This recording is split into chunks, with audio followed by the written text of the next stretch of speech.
Okay, we've talked about demand, what is it? Supply, what is it? We've talked about the demand schedule. Now we're going to talk about the supply schedule. And we'll follow the same sequence as we followed with the demand schedule. Let's pick something called wheat.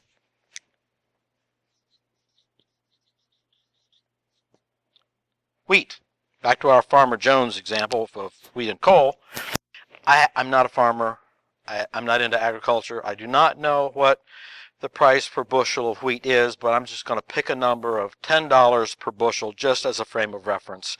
And I do know that whether that's high, low, or indifferent, there is some price out there at which wheat is being sold in the market.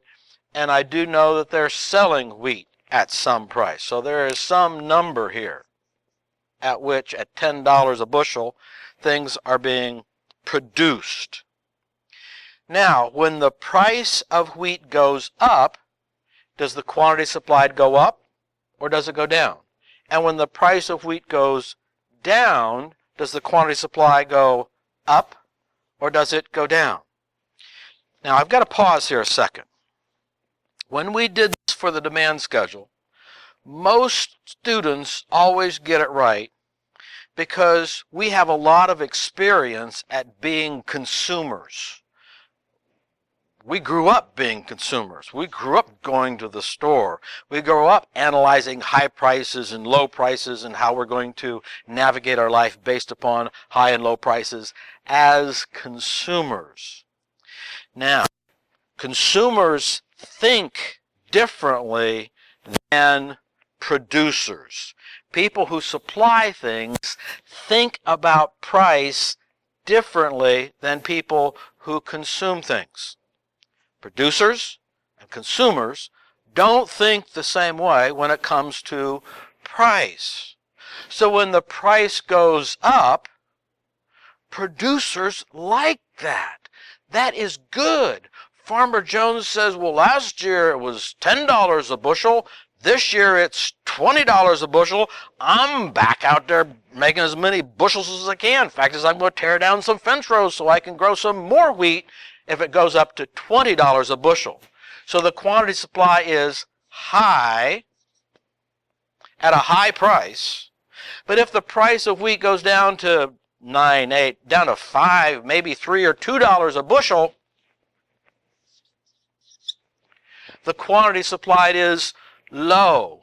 The lower the prices go, the less interested farmers are in producing wheat. High prices, oh yeah, we'll be in that business. Low prices, no, we're getting out of that business. So notice what we have.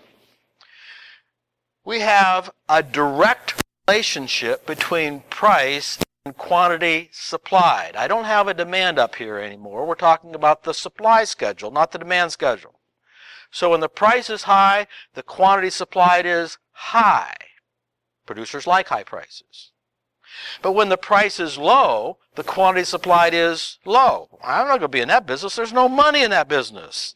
So I'm not going to produce much wheat if you don't get much money for planting the stuff. You're basically giving it away.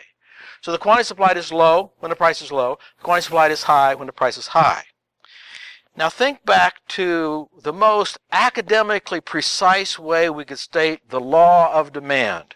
I think we said something like price and quantity demanded are inversely related. Oh, so now you know how to say the law of supply. And again, the condition of ceteris paribus holds, holding everything else constant. We can say there are no exceptions to the law of demand and the law of supply. But look here. In this case, we're going to say price and quantity supplied are directly related. When this one's high, this one's high. When the price is low, the quantity supplied is low. So the most academically precise way that we can state the law of supply is that price and quantity supplied are directly related. Now just take a guess. There's 3 different ways we could state the law of demand, so there's probably 3 different ways that we could state the law of supply. So what's the second way we could state the law of supply? Well, we took the data in the demand schedule and we put that data in a demand curve, and the data in the demand curve gave us the same information as in the schedule. So why do economists always want to deal with demand curves and supply curves? Why don't they want to deal with the schedule? And the simple answer is that a picture's worth 1,000 words. When we're going to give a presentation of some sort to any group, we usually want to put it in graphs rather than numbers. The picture, the lines tend to give us a sense of proportion. So what we're going to do is we're going to put a P on this axis and a Q on this axis. Why? The P stands for price and the Q stands for quantity. Now, some students kind of forget that, and they don't remember if the Q goes up here or the P goes up here. So I'll tell you a dumb little story. It's really dumb, but if you hear the story, then you'll never get your P's and Q's mixed up. Because in merry old England, William's going to go out and he's going to throw darts and have a few at the pub with his friends. And Veronica says, now William, when you go to the pub tonight, I want you to mind your P's and Q's. Oh, I'm only going to have a few, Veronica. I'm only going to have a few, throw a few darts and come home. That's what I'm telling you, William. You got to mind your P's and Q's and don't get them mixed up. Because if you come home with just 1 or 2 or 3 pints of ale, you're cheery-eyed. But if you come home after a few quarts of ale, then we've got an entirely different problem.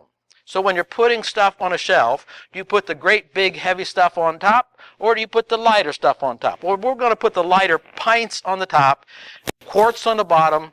Dumb story, but you're not going to forget, right? Pints go up here, quarts down here, P's and Q's. Now, the supply curve. We said at a high price up here, we're going to get a high quantity supplied. Well, that means we're clear over here. A high quantity supply means we're clear over here, so we're over here someplace. But at a low price, the quantity supplied is going to be low. So we're someplace back in here. And if we connect the dots, we get a curve, and we call that curve the supply curve. The supply curve. Now go back in your memory. How did we state the law of supply in terms of a graph? I think we said something like demand curves go from the upper left to the lower right. Okay, now let me hear you say it. Supply curves, the second way we can state the law of supply, is that supply curves go from the upper right to the lower left. Well, could you also say it goes from the lower left to the upper right? Would you get the same curve? Well, yes, you would. So which is the right way of saying it? Well, that depends, I guess. Is this curve going up or is this curve going down? And you might say, well, if you're on a motorcycle and you're going this way, you're going up the mountain. That curve's going up. But if you get up there and you run out of gas and you start to go backwards, you turn around, are you going up the curve or are you going down the curve? You say, oh, well, I don't know. Is the curve going up or is the curve going down? Well, it may be, maybe we have a show of hands here and have a democracy vote, but I guess if you got the motorcycle aimed this way, it's going up, but if you got the motorcycle aimed this way, you're going down. And so I guess it depends on where you are. Close, but not quite right. Because once we start taking numbers and we start putting them on this coordinate axes like this, then we're borrowing the tools of the mathematician. And the mathematician says that everything begins here on an XY axis, here at the origin. And because everything begins at the origin, we have to start here. And if we're starting here, I guess we're going up the mountain, which means that's a positive slope. That slope is going up. Says who? Says the mathematician. Well, why do we have to do with what the mathematician says? Well, if you're going to play with the mathematician's tools, you got to play by the mathematician's rules. And so we're going to use his tools, so I guess we're going to use his rules as well. That's a positive slope.